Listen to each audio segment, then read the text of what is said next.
bombastic side eye, criminal offensive side eye. Tapi bohong.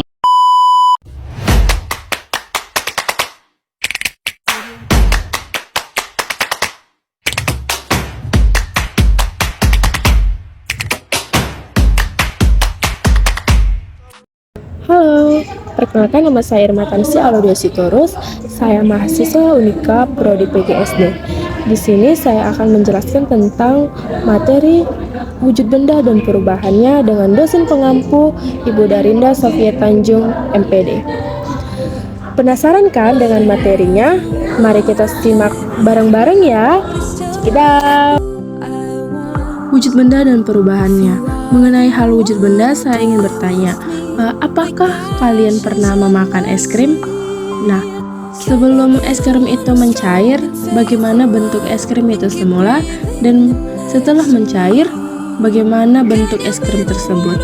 Untuk mengetahui lebih lanjut, kita akan membahas tentang pengertian dari perubahan wujud benda. Nah, selanjutnya kita bahas tentang pengertian dari perubahan wujud benda. Perubahan wujud benda itu adalah proses di mana benda berubah dari satu wujud ke wujud lainnya. Ada 3 wujud benda, yaitu padat, cair, dan gas. Perubahan ini biasanya terjadi karena perubahan suhu atau tekanan. Misalnya, es atau wujud padat akan berubah menjadi air atau wujud cair jika es tersebut dipanaskan. Jika pemanasan terus dilanjutkan, air akan berubah menjadi uap atau wujud gas. Proses ini disebut penguapan. Sebaliknya, jika uap didinginkan, ia akan berubah menjadi air, dan jika pendinginan terus dilanjutkan, air akan berubah menjadi es. Proses ini disebut kondensasi dan pembekuan. Jadi, perubahan wujud benda adalah proses alami yang terjadi ketika suatu benda berubah dari satu wujud ke wujud lainnya karena perubahan suhu atau tekanan. Selanjutnya, wujud benda. Wujud benda itu ada 3 jenis. Yang pertama benda padat, yang kedua benda cair, yang ketiga benda gas. Nah, benda padat. Benda padat itu adalah zat yang memiliki ukuran dan bentuknya tetap, yang artinya ukuran dan bentuk zat padat tidak akan berubah meskipun kamu letakkan di wadah yang berbeda. Yang kedua itu ada benda cair. Benda cair adalah zat yang memiliki volume tetap, namun bentuknya bisa berubah-ubah sesuai bentuk wadah yang ditempatinya. Misalnya, kamu menuangkan air minum ke botol. Bentuknya akan mengikuti bentuk botol tersebut, tapi volumenya tetap. Yang ketiga, benda gas. Benda gas ini adalah fase benda yang umumnya tidak terlihat, namun bisa dirasakan manfaatnya. Nah, adik-adik, selanjutnya kita mengetahui sifat-sifat wujud benda. Yang pertama itu ada benda padat. Benda padat itu memiliki sifat seperti yang pertama, memiliki bentuk yang cenderung tetap meskipun diletakkan pada tempat tertentu. Bahkan cenderung sama meskipun dipindahkan ke tempat yang berbeda sekalipun. 2. Tidak mudah berubah wujud. Yang ketiga, untuk merubah wujud benda padat biasanya memerlukan proses yang lumayan lama dengan berbagai macam effort seperti memukul, menekan, dan lain sebagainya. Nah, selanjutnya itu ada benda cair. Benda cair itu memiliki sifat yang pertama, memiliki susunan partikel yang paling berdekatan namun renggang atau tidak rapat. Kedua, partikelnya tersusun secara teratur. Ketiga, memiliki gaya antar partikel yang cukup lemah. Keempat, bisa mengalir dari tempat yang tinggi ke tempat yang rendah. Ketiga, benda gas. Benda gas ini memiliki sifat-sifat seperti yang pertama, memiliki susunan partikel yang sangat renggang atau berjauhan. Yang kedua, susunan partikelnya tidak teratur. Ketiga, gaya antar partikelnya sangat lemah. Dan keempat, volume dan bentuknya berubah-ubah.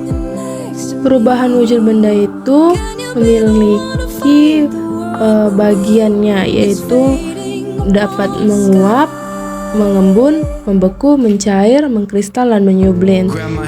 Dalam gambar tersebut dapat dijelaskan dari membeku. Membeku itu prosesnya dari cair menjadi padat. Contohnya, dari proses air yang dimasukkan ke dalam lemari pendingin dengan suhu di bawah 0 derajat Celcius akan membeku menjadi es. Yang kedua, dari mencair. Mencair ini dari padat menjadi cair. Contohnya ini dari proses es batu yang terkena suhu hangat akan mencair menjadi air, atau besi yang dipanaskan dan mencair menjadi logam. Yang ketiga itu menguap. Dalam proses penguapan ini terjadi perubahan wujud dari cair menjadi gas. Contohnya dari proses air yang dipanaskan akan menguap menjadi uap air. Yang keempat, mengembun. Pada mengembun ini proses yang terjadi yaitu dari gas menjadi cair. Contohnya itu uap air yang didinginkan akan mengembun menjadi air. Yang kelima itu menyublim, atau prosesnya itu dari padat langsung menjadi gas. Contohnya itu kapur barus yang dipanaskan akan langsung berubah menjadi gas tanpa melewati wujud cair.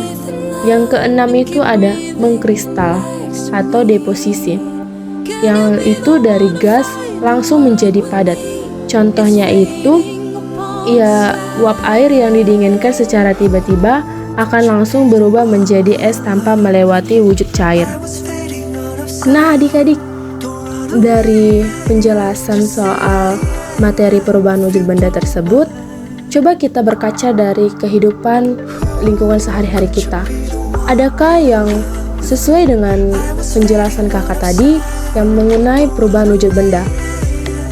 Mari kita analisis sama-sama apa saja contoh-contoh perubahan wujud benda dalam lingkungan sehari-hari.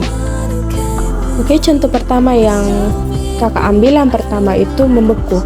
Membeku itu adalah perubahan wujud benda dari cair menjadi padat. Dalam kehidupan sehari-hari, contohnya seperti pembuatan puding atau agar-agar. Dalam pembuatan puding atau agar-agar, air tersebut didiamkan selama 15 menit atau 30 menit agar menjadi beku atau berubah bentuk menjadi padat. Yang kedua adalah pembuatan es batu di freezer. Yang ketiga adalah minyak goreng yang menggumpal saat didinginkan. Dan yang keempat, pembuatan gula Jawa. Contoh yang kedua itu menguap. Menguap itu adalah perubahan wujud benda dari cair ke gas. Contohnya seperti kita menjemur pakaian, kedua memasak air, kemudian ketika bensin yang dibiarkan pada ruangan terbuka, maka cair tersebut akan berubah menjadi gas. Contoh yang ketiga itu mengembun. Mengembun itu merupakan perubahan wujud dari benda gas menjadi cair. Contoh pertamanya dalam kehidupan sehari-hari, yang pertama, terbentuknya embun pada daun di pagi hari. Yang kedua, terbentuknya embun di luar gelas yang berisikan air dingin. Yang ketiga, kaca mobil bagian dalam mengembun saat cuaca hujan. Selanjutnya menyublim. Menyublim itu adalah perubahan wujud benda padat menjadi gas. Contohnya dalam kehidupan sehari-hari itu seperti kapur barus atau camper di toilet. Kemudian pengharum ruangan akan habis lama-kelamaan. Yang ketiga, dry ice. Yang kelima adalah mengkristal. Mengkristal adalah perubahan wujud benda dari gas ke padat. Contohnya dalam kehidupan sehari-hari, yang pertama, pembuatan dry ice atau es kering. Yang kedua, terbentuknya salju. Yang ketiga, lubang knalpot yang berubah menjadi hitam. Terakhir, mencair. Mencair adalah perubahan wujud benda dari padat menjadi cair. Contohnya dalam kehidupan sehari-hari, yang pertama, es batu yang dibiarkan di ruangan terbuka. Yang kedua, mentega yang dipanaskan. Yang ketiga, lilin yang dipanaskan. Yang keempat, es krim yang dibiarkan pada ruangan terbuka. Sekian dari materi yang saya sampaikan. Semoga materi ini menjadi bermanfaat bagi kehidupan kita masing-masing.